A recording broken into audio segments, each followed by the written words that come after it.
नमस्कार विद्यार्थी मित्रांनो, इयत्ता 12वी वाणिज्य विषय चिटणीसाची कार्यपद्धती. विद्यार्थी मित्रांनो, आपण कालच्या लेक्चरमध्ये प्रकरण 2 संस्थात्मक वित्त व्यवस्थेचे स्रोत या धड्याला सुरुवात केलेली आहे आणि यामध्ये आपण पाहिलं आहे की संस्थात्मक वित्त व्यवस्थेचे अर्थ काय आहे. आता जसं की मी तुम्हाला सांगितलं की वित्त म्हणजे फायनान्स. कुठल्याही व्यवसायामध्ये व्यवसायाची विविध कार्ये पूर्ण करण्यासाठी पैशांची गरज असते. यालाच आपण वित्त निधी असे म्हणतो. आणि संयुक्त भांडवली संस्थेच्या बाबतीमध्ये, कारण आपण यावर्षी पूर्ण चिटणीसाची कार्यपद्धती या विषयामध्ये संयुक्त भांडवली संस्थेच्या संदर्भातच सर्व अभ्यास करणार आहोत. संयुक्त भांडवली संस्थेलाच आपण कंपनी असे म्हणतो. तर कंपनीच्या बाबतीमध्ये कंपनीची निर्मिती म्हणजे कंपनीची सुरुवात करतानासुद्धा भांडवलाची आवश्यकता असते आणि जोपर्यंत कंपनीचा व्यवहार चालू आहे तोपर्यंत या वित्ताची, या निधीची कंपनीला गरज असते. जसे आपल्या शरीराला हालचाल करण्यासाठी रक्ताची गरज असते, श्वासाची गरज असते, त्याचप्रमाणे कंपनीला आपली विविध कार्ये पूर्ण करण्यासाठी भांडवलाची आवश्यकता असते. मग प्रश्न असा येतो की कंपनीला लागणारे हे भांडवल कुठून निर्माण होते आणि कसे निर्माण होते. तर आपण काल पाहिलेलं आहे की कंपनीला जो वित्त पुरवठा होतो त्याचे 2 स्रोत आहेत मुख्यतः. तुम्ही चार्टमध्ये पाहू शकता. एक म्हणजे मालकीचे भांडवल आणि दुसरे आहे कर्जाऊ भांडवल. मालकीचे भांडवल म्हणजे कंपनीचे स्वतःचे भांडवल, की जे भांडवल गोळा करत असताना किंवा उभे करत असताना कंपनीला त्याच्यावरती बोजा निर्माण होत नाही. स्वतःच्या अंतर्गत मार्गांच्या द्वारे कंपनी हे भांडवल उभं करू शकते. तर याचे आपल्याला 2 उदाहरण देता येतात किंवा याचे 2 प्रकार होतात. ते म्हणजे भाग आणि प्रतिधारण नफा. त्याचप्रमाणे भागांचे पुढे 2 प्रकार आहेत आपल्याला अभ्यास करण्यासाठी यावर्षी. त्यातील एक आहे तो म्हणजे समहक्क भाग, इक्विटी शेअर्स, आणि दुसरा आहे अग्रहक्क भाग म्हणजे प्रेफरन्स शेअर्स. तर आपण आज मालकीचे भांडवल हा भाग अगोदर बघूया. मालकीचे भांडवल, आता अर्थातच शब्दावरून कळते की मालकी म्हणजे काय. एखाद्या प्रॉपर्टीची मालकी असणे म्हणजे काय, तर ती प्रॉपर्टी तुमची असते, स्वतःची असते. त्याचप्रमाणे मालकीचे भांडवल म्हणजे कंपनीने भागधारकांच्या मदतीने उभे केलेले भांडवल म्हणजेच मालकीचे भांडवल होय. आता भागधारक म्हणजे कोण, तर जी व्यक्ती कंपनीचे भाग खरेदी करते त्या व्यक्तीस कंपनीचा भागधारक असे म्हणतात. तुम्हाला माहिती आहे की कंपनीचे जे भांडवल आहे ते असंख्य भागांमध्ये विभागलेले असते. आता भागांची व्याख्या द्यायची असेल तर आपल्याला असं म्हणता येईल की भाग म्हणजे कंपनीच्या भाग भांडवलातील एक हिस्सा व भाग साठ्याचाही यात समावेश होतो. म्हणजे एवढे मोठे भांडवल असते कंपनीचे, अगदी लाखो करोडो भांडवल असते. तर त्या लाखो आणि करोडो भांडवलापैकी एक छोटासा हिस्सा म्हणजे भाग होय असं आपल्याला म्हणता येईल. या भाग भांडवलाची विभागणी ज्या घटकांनी केली जाते तो घटक म्हणजे भाग होय. आता कंपनीचे भांडवल अशा छोट्या भागांमध्ये विभागलेले असते. असा प्रत्येक छोटा हिस्सा म्हणजे भाग होय. प्रत्येक छोट्या हिश्श्याचे मूल्य म्हणजेच भागांचे दर्शनी मूल्य होय. कंपनीचे भाग हे अतिशय कमी किमतीचे असल्यामुळे आम जनतेला म्हणजे सर्वसाधारण जनतासुद्धा हे भाग खरेदी करू शकते व कंपनीच्या भांडवल उभारणीमध्ये सहभागी होऊ शकते. म्हणूनच तुम्ही ऐकलं असेल की कंपनीच्या भागांची म्हणजे शेअर्सची किंमत ही अत्यंत कमी असते. याचा उद्देश हा असतो की समाजातील सर्व घटक कंपनीचे भाग खरेदी करू शकतात आणि कंपनीला भांडवल उभारणीच्या कार्यामध्ये ते मदत करू शकतात आणि त्यांचीसुद्धा एक प्रकारे बचत ही होऊ शकते. म्हणून कंपनीच्या भागांची किंमत ही अशी कमी असू शकते. ठीक आहे. आता यामध्ये आपण पाहूया की हे जे भाग आहेत या भागांची वैशिष्ट्ये काय. आता याच्यापूर्वी एक छोटंसं उदाहरण मी तुम्हाला देते की समजा 5 मित्र एकत्र आले आणि त्यांनी 500 रुपये भांडवल उभे केले. उदाहरण म्हणून आपण हे घेतो आहे. 500 रुपये भांडवल उभे केले. तर अर्थातच प्रत्येकाने त्याच्यामध्ये 100 रुपयाचं कॉन्ट्रीब्युशन केलेलं आहे. ओके. तर त्या 500 रुपयामधील एका सभासदाचे म्हणजे एका मित्राचं कॉन्ट्रीब्युशन हे 100 रुपये आहे. म्हणजे 500 मधला त्याचा भाग किती आहे? 100 रुपये. ओके. तर अशाच पद्धतीने कंपनीच्या बाबतीमध्ये सुद्धा लाखो करोडो रुपयांची भांडवल निर्मिती ही होत असते आणि अनेक लोक कंपनीचे असे भाग खरेदी करून भांडवल निर्मितीच्या कार्यात कंपनीला मदत करत असते आणि कंपनी जेव्हा समहक्क भागांची विक्री करण्यास काढते तेव्हा हे जे समहक्क भागधारक असतात ते कंपनीचे खरे मालक असतात. कारण यांचे जे भांडवलाची रक्कम असते यांची समहक्क भागधारकांची ती कंपनीच्या विसर्जनाच्या वेळीच परत केली जाते. कंपनीच्या विसर्जनाच्या वेळी म्हणजे कधी? तर ज्यावेळी कंपनी बंद पडते किंवा बंद करण्याचा निर्णय घेतला जातो त्यावेळीच या भागधारकांचे पैसे परत केले जातात, तोपर्यंत नाही. म्हणजे असे हे गोळा केलेले जे पैसे आहेत, हा जो निधी आहे तो म्हणजे कंपनीचं कायमस्वरूपी भांडवल असतं. म्हणून याला कंपनीचे मालकीचे भांडवल असे म्हणतात. आता भाग भांडवलाच्या रूपातील मालकी भांडवल हे नवीन कंपनीसाठी पहिला स्रोत असतो. ज्यावेळी एखादी कंपनी नव्याने सुरू होत असते त्यावेळी कंपनीकडे जे भांडवल उभं राहिलेलं असतं किंवा केलेलं असतं ते भाग भांडवलाच्या स्वरूपातलं असतं. म्हणजे लोकांना आवाहन करून भागांची विक्री करून ही भांडवलाची निर्मिती केलेली असते. म्हणून हा प्रारंभिक स्रोत आहे. ठीक आहे. त्याचप्रमाणे कंपनीचा संचित नफासुद्धा असू शकतो. संचित नफा म्हणजे कोणता? तर ज्यावेळी कंपनी स्थिरावलेली असते, बऱ्यापैकी कंपनीचा व्यवसाय हा सुरू झालेला असतो आणि त्या व्यवसायातून कंपनी नफा कमवू लागते त्यावेळी या नफ्यातीलच काही हिस्सा कंपनी बचत करून ठेवते. यालाच संचित नफा असे म्हणतात. म्हणजे हा जो संचित नफा आहे तो कंपनीला भाग भांडवलाचा स्रोत म्हणून उपयोगी पडतो. पण हा काही प्राथमिक स्रोत असू शकत नाही. पण ज्यावेळी कंपनीला अडचणी येतात, आर्थिक अडचणी येतात त्यावेळी हा संचित नफा कंपनीला मदत करत असतो. आता भाग भांडवल हा भांडवलाचा सार्वत्रिक आढळणारा असा प्रकार आहे. कंपनीच्या आवश्यक भांडवलाची रक्कम प्रवर्तक ठरवतात. म्हणजे कंपनीला किती भांडवल लागणार आहे याचा निर्णय हे प्रवर्तक ठरवत असतात. भाग भांडवलाची रक्कम अधिकृत भांडवल असे म्हणून सुद्धा ओळखले जाते आणि तुम्हाला माहीत आहे या अधिकृत भांडवलाची नोंद घटनापत्रकात केली जाते. ठीक आहे. तर आत्ता आपण भागांची वैशिष्ट्ये काय काय आहेत आणि समहक्क भाग म्हणजे काय याच्यावरती सविस्तर चर्चा करूया. आता परत एकदा सांगते की नेमकं भाग म्हणजे काय आहे. ठीक आहे. तर कंपनी कायदा 2013 कलम 2 परिशिष्ट 84 नुसार भाग म्हणजे कंपनीच्या भाग भांडवलातील एक हिस्सा व भाग साठ्याचाही यात समावेश केला जातो. भाग भांडवलाची विभागणी ज्या घटकाने केली जाते तो घटक म्हणजे भाग होय. कंपनीचे भांडवल छोट्या छोट्या भागांमध्ये विभागलेले असते. असा प्रत्येक छोटा हिस्सा म्हणजे भाग होय. या छोट्या हिस्स्यांचे मूल्य म्हणजेच भागांचे दर्शनी मूल्य.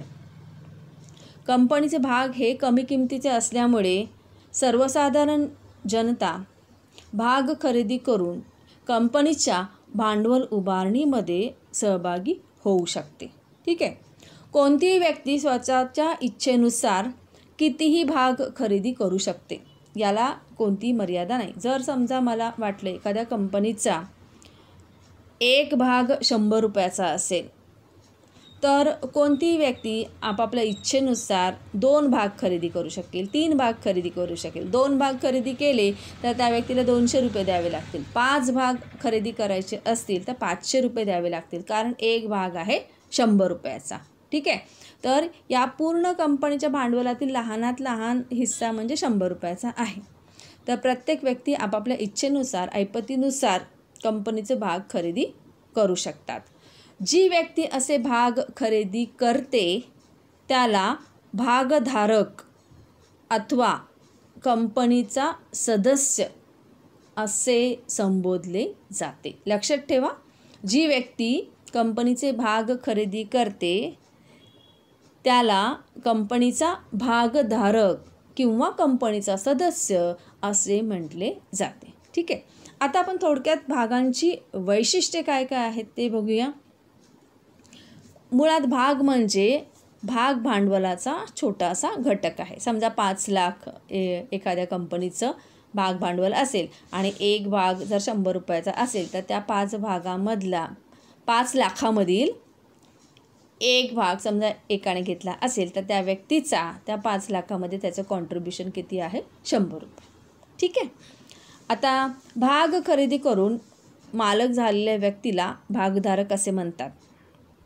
भाग हे भागधारकाचा कंपनीवरील मालकी हक्क दर्शवतात. म्हणजे जी व्यक्ती भाग खरेदी करते त्या व्यक्तीला भागधारक असे म्हणले जाते आणि तेवढ्या भागांची ती व्यक्ती मालक असते. प्रत्येक भागाला स्वतंत्र अनुक्रमांक असतो. तो भाग दाखल्यावर किंवा त्या शेअर सर्टिफिकेटवर नमूद केलेला असतो. विद्यार्थी मित्रांनो, जसं वर्गामध्ये अनेक विद्यार्थी असतात, परंतु प्रत्येक विद्यार्थ्याला त्याचा एक रोल नंबर असतो, ती त्याची आयडेंटिटी असते. त्याचप्रमाणे भागांच्या बाबतीमध्ये सुद्धा ज्या व्यक्तीने भाग खरेदी केलेली असतात त्या प्रत्येक भागास स्वतंत्र अनुक्रमांक असतो आणि तो अनुक्रमांक त्या व्यक्तीला जे शेअर सर्टिफिकेट दिलेले असते तर त्या शेअर सर्टिफिकेटवरती तो नोंदवलेला असतो. ठीक आहे. भाग प्रमाणपत्र हे कंपनीने तिच्या सर्वसामान्य मुद्रेअंतर्गत तयार केलेले असते. म्हणजे जे शेअर सर्टिफिकेट कंपनीकडून भागधारकाला दिलं जातं त्याच्यावरती कंपनीचं बोधचिन्ह असतं. तुम्हाला माहिती आहे की कंपनीच्या प्रत्येक महत्त्वाच्या डॉक्युमेंटवरती कंपनीचं बोधचिन्ह हे उमटवलेलं असतं. ठीक आहे. आणि हे जे शेअर सर्टिफिकेट आहे किंवा ज्याला आपण म्हणू भाग प्रमाणपत्र, हे भाग मालकीचा हक्क दर्शवणारा दस्तऐवज आहे. समजा एखादा व्यक्ती म्हणत असेल की मी या कंपनीचा शेअर होल्डर आहे, म्हणजे भागधारक आहे, तर त्याचा पुरावा काय आहे? तर त्या व्यक्तीला कंपनीकडनं भाग प्रमाणपत्र दिलं जातं आणि या भाग प्रमाणपत्रावरती त्या व्यक्तीचं नाव असतं, त्याने कोणत्या प्रकारचे भाग खरेदी केलेले आहे, कुठपासून कुठपर्यंतचे अनुक्रमांकाचे भाग त्याच्या नावावरती नोंदवलेले आहेत, हे सगळं त्या सर्टिफिकेटवरती नोंदवलेलं असतं. म्हणून या सर्टिफिकेटला हक्क असल्याचा पुरावा म्हणजे त्या कंपनीमधील तेवढ्या भांडवलात त्या व्यक्तीचा अधिकार आहे हे दर्शवणारा तो पुरावा असतो. ठीक आहे. तर भाग ही कोणतीही दृश्य वस्तू नसून ती भाग प्रमाणपत्र स्वरूपात ठेवलेली असते किंवा आता तर इलेक्ट्रॉनिक स्वरूपात डीमॅट अकाउंट ओपन केलं जातं आणि त्यामध्ये तशी नोंद त्या व्यक्तीची केलेली असते. म्हणजे जसं की डिमटेरियलायझेशन, याला आपण म्हणतो की भागांचे भौतिक स्वरूपातील रूपांतर इलेक्ट्रॉनिक स्वरूपामध्ये केलं जातं. म्हणजे कम्प्युटरमध्ये डीमॅट अकाउंट ओपन करून त्या व्यक्तीची तिथं नोंद केली जाते. ठीक आहे. आता आपण भागांचे दर्शनी मूल्य कसे असते ते बघूया. प्रत्येक भागाला एक विशिष्ट मूल्य असते. म्हणजे एक भाग किती रुपयांना असेल तर काही कंपनी अगदी 1 रुपयापासून त्याची सुरुवात होऊ शकते ते 100 रुपयापर्यंत किंवा अधिकही असू शकते. आता दर्शनी मूल्य म्हणजे काय, तर फेस व्हॅल्यू. ओके. आता हे मूल्य भाग प्रमाणपत्रावर नमूद केलेले असते आणि कंपनीच्या घटनापत्रकामध्येही नोंदवलेले असते. ठीक आहे. त्यानंतर दुसरं आहे ते म्हणजे विक्री मूल्य, इश्यू प्राईस. कंपनी या किमतीला भागांची विक्री करते, म्हणजे ज्या किमतीला कंपनी भागांची विक्री करते त्याला विक्री मूल्य असे म्हणतात. आणि तिसरा प्रकार आहे तो म्हणजे बाजार मूल्य. बाजार मूल्य म्हणजे मार्केट व्हॅल्यू. हे मूल्य भाग बाजारातील मागणी व पुरवठा यांच्यानुसार ठरवले जाते. म्हणजे भागांना बघा 3 प्रकारचे मूल्य असतात. एक म्हणजे दर्शनी मूल्य, दुसरं आहे विक्री मूल्य आणि तिसरं आहे बाजार मूल्य. ठीक आहे. आता समजा एखाद्या भागाची किंमत 100 रुपये आहे. ठीक आहे. त्यानंतर त्याची विक्री समजा 90 रुपयाला केली असेल तर ते विक्री मूल्य झालं. आणि मार्केटमध्ये त्याची 1-2 वर्षांनी बाजार मूल्य त्याचे 110 रुपयेसुद्धा होऊ शकते. तर अशा प्रकारे भागांचे मूल्य हे बदलत जाते. ठीक आहे. आता जे भागधारक असतात त्या भागधारकांना मग कोणकोणते अधिकार मिळतात, तर भागधारकांना विविध हक्क प्रदान केलेले आहेत. जसं की प्रत्येक भागधारक हा भागधारकांच्या सभेला उपस्थित राहण्याचा त्याला अधिकार आहे. त्याचप्रमाणे भागधारकांच्या बैठकीत त्याला मतदानाचा अधिकार आहे. तसेच लाभांश प्राप्तीचा सुद्धा अधिकार आहे. लाभांश प्राप्ती म्हणजे ज्यावेळी कंपनीला जास्त नफा होतो तर त्या नफ्यामधील काही हिस्सा या भागधारकांना मिळण्याचा सुद्धा अधिकार आहे. त्याचप्रमाणे हे जे कंपनीचे भागधारक असतात ते कंपनीचे खरे मालक असतात. तर कंपनीची विविध लेखापुस्तके म्हणजे अकाउंट्सचे हिशोब तपासणीचे विविध जे पुस्तके आहेत, रजिस्टर आहे, ते बघण्याचा, ते तपासण्याचा सुद्धा अधिकार या भागधारकांना मिळत असतो. आता हे भाग खरेदी केल्यामुळे भागधारकांना मिळकत काय होते, म्हणजे त्यांचा फायदा काय असतो, तर भागधारक कंपनीच्या वाटप योग्य नफ्यातून वाटा मिळवण्यास प्राप्त असतो. यालाच लाभांश असे म्हणतात. म्हणजे ज्या वर्षी कंपनीला खूप नफा होतो त्यावेळी नफ्यातील काही हिस्सा हा या भागधारकांना लाभांशाच्या स्वरूपामध्ये मिळू शकतो. ठीक आहे. त्यानंतर या भागांची मुक्तपणे हस्तांतर करता येते सार्वजनिक कंपनीच्या बाबतीमध्ये. तुम्ही गेल्या वर्षी शिकलेला आहात की खाजगी कंपनी आणि सार्वजनिक कंपनी. खाजगी कंपनीमध्ये भागांचे मुक्तपणे हस्तांतर होत नाही, परंतु सार्वजनिक कंपनीमध्ये नियमावलीतील नियमानुसार भागांचे मुक्तपणे हस्तांतर करता येते. म्हणजे एखादा भागधारक आपले भाग दुसऱ्या व्यक्तीला विकू शकतो किंवा तो दुसऱ्या व्यक्तीला बक्षीस म्हणून सुद्धा देऊ शकतो. त्याला तिथे मग संचालक मंडळाची परवानगीची आवश्यकता नाही. हे सार्वजनिक कंपनीच्या बाबतीमध्ये आहे. आता हे जे भाग असतात ते भागधारकासाठी चल मालमत्ता आहेत, मूवेबल प्रॉपर्टी आहे. कारण हे भाग विक्री करून तो कधीही त्याचं कन्व्हर्जन कॅशमध्ये करू शकतो, म्हणून ही चल मालमत्ता आहे, अचल मालमत्ता नाही. ठीक आहे. त्यामुळे भागधारकांसाठी ही एक प्रकारे गुंतवणुकीचाच प्रकार आहे की ज्यामधनं त्यांना भागांची खरेदी करून त्यांना बऱ्यापैकी गुंतवणूक ही पैशांची करता येते की जे त्यांच्याकडे बचत केलेले पैसे आहेत आणि त्याचं ते रूपांतर कधीही कॅशमध्ये करू शकतात, म्हणून याला चल मालमत्ता असे म्हणलेले आहे. आता आपण बघूया की भागांचे प्रकार कोणते आहेत. आपल्याला अभ्यासाच्या दृष्टीने भागांचे प्रकार हे खूप महत्त्वाचे आहेत. कंपनी कायदा 2013 कलम 43 नुसार कंपनी वेगवेगळ्या प्रकारच्या भागांची विक्री करू शकते आणि त्यासाठी त्यांचे हक्क, लाभ, जोखीम अशा गोष्टीसुद्धा लक्षात घेतल्या जातात. मुख्यत्वे भागांचे प्रकार तुम्हाला या तक्त्याद्वारे दिसत आहेत. पहिला अ आहे समहक्क भाग, इक्विटी शेअर्स, आणि ब आहे अग्रहक्क भाग म्हणजे प्रेफरन्स शेअर्स. आता पहिल्यांदा आपण समहक्क भाग म्हणजे काय ते समजून घेऊया. याचे 2 उपप्रकार पडत आहेत. एक आहे तो म्हणजे मतदानाच्या सर्वसाधारण हक्कासहित आणि दुसरा आहे तो म्हणजे मतदानाच्या भेददर्शक हक्कासहित. आता हे जे समहक्क भाग आहेत, या समहक्क भागांना साधारण भाग असेही म्हणले जाते. ठीक आहे.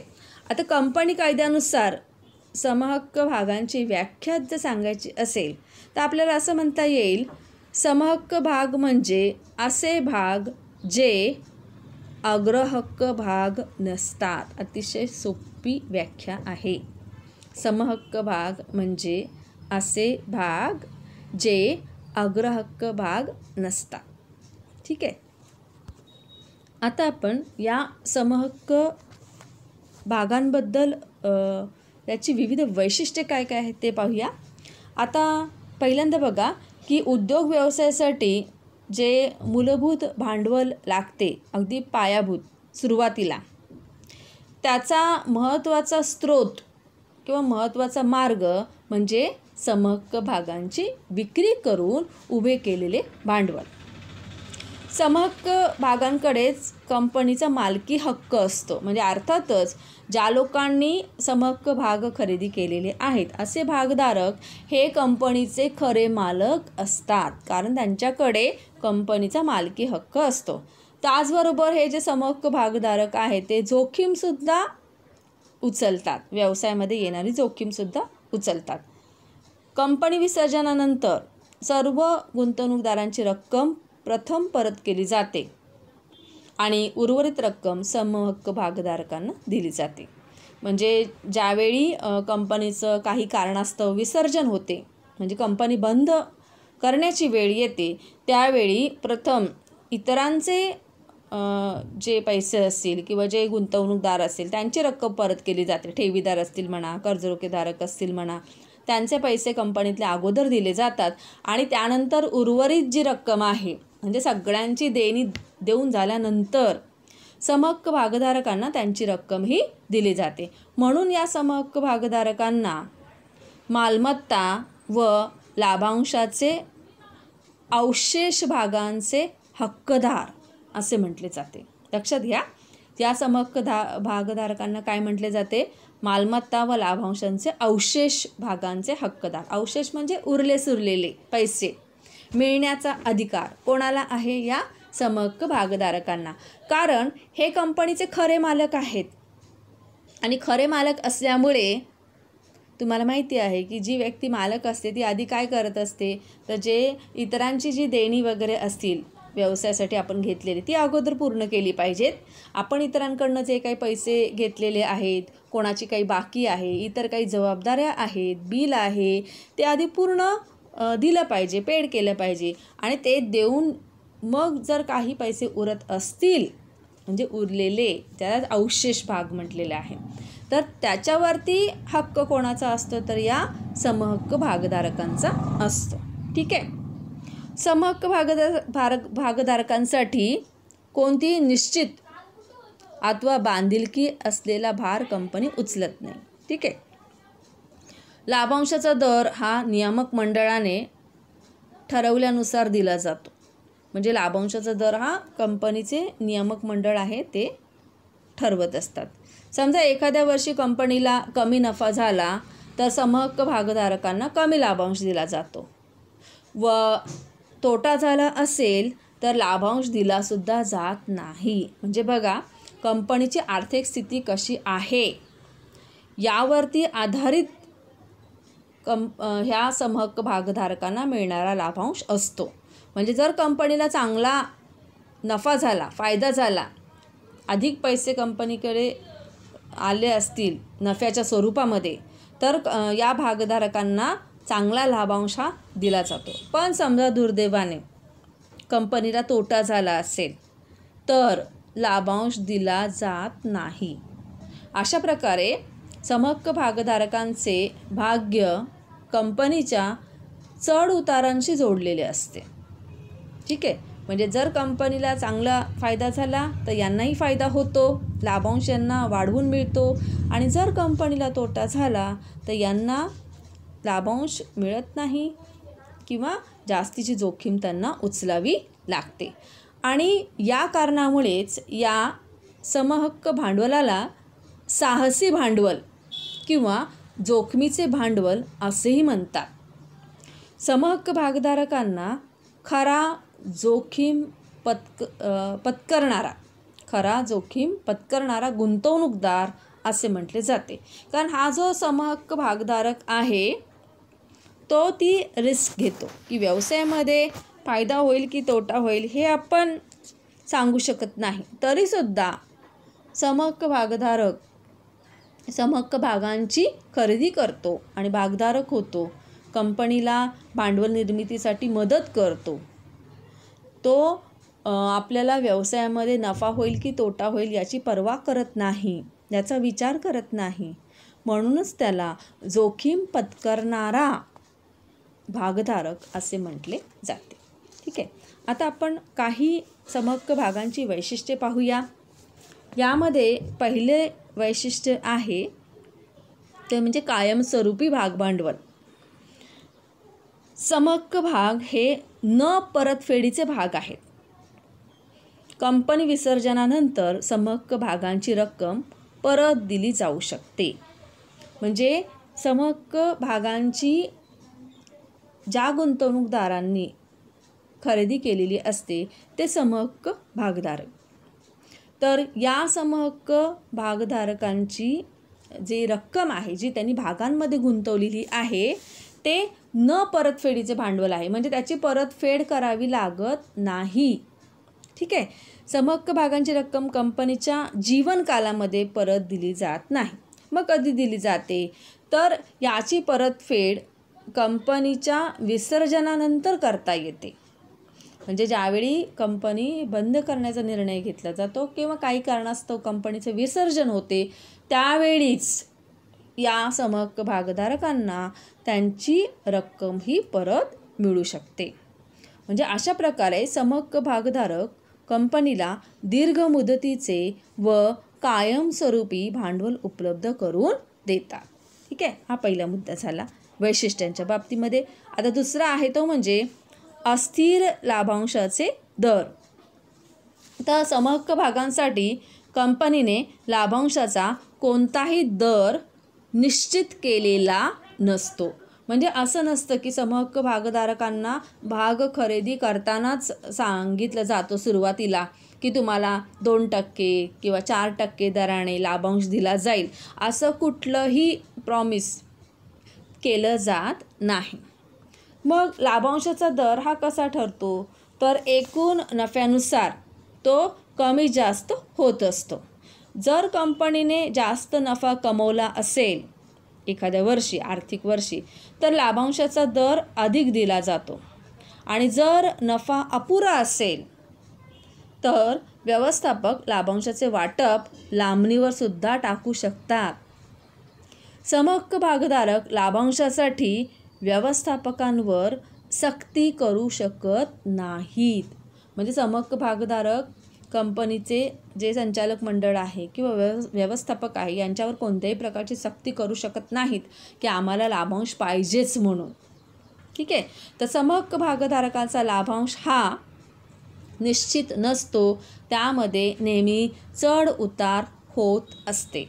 हे आपण इथं लक्षात ठेवायचं आहे. ठीक आहे. आता तिसरं वैशिष्ट्य आहे ते म्हणजे हक्क.